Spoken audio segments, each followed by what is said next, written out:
Hi, this is Joel Johnson with Better Money, and today we're going to talk about the way retirees spend or don't spend money in retirement. It's very interesting as I've been working with clients for so many years, and many of them are retired or they're coming up to retirement.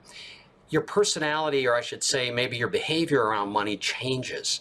And according to some studies, 80% of retirees end up dying with the same amount of money that they retired with. Now, this is interesting because a lot of people don't save enough money for retirement.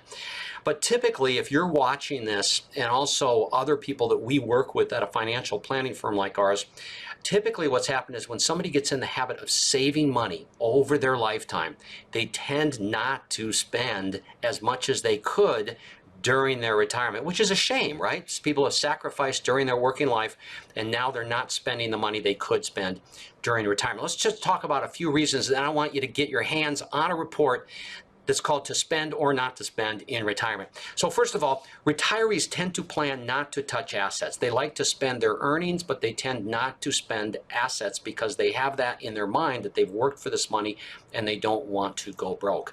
Another reason is that they want to feel financially secure. And many times if somebody hasn't felt financially secure throughout their life, they don't magically feel financially secure in retirement. And we would look at them from the outside and say, well, they should be fine. They should be relaxed. But sometimes when we're not relaxed during our working years, the switch doesn't flip and all of a sudden we're relaxed during retirement. 50% of retirees that retire with a decent amount of money have plans to grow their money in retirement. That doesn't mean they're going to, but they have in their minds that they want to grow their money, and that is what triggers the fact that they're not spending enough money. So, what I would love you to do is get a copy of this report. It talks about how spouses generate different attitudes towards money in retirement. Usually one spouse is fearful and the other one can tend to be a little more loose with the spending.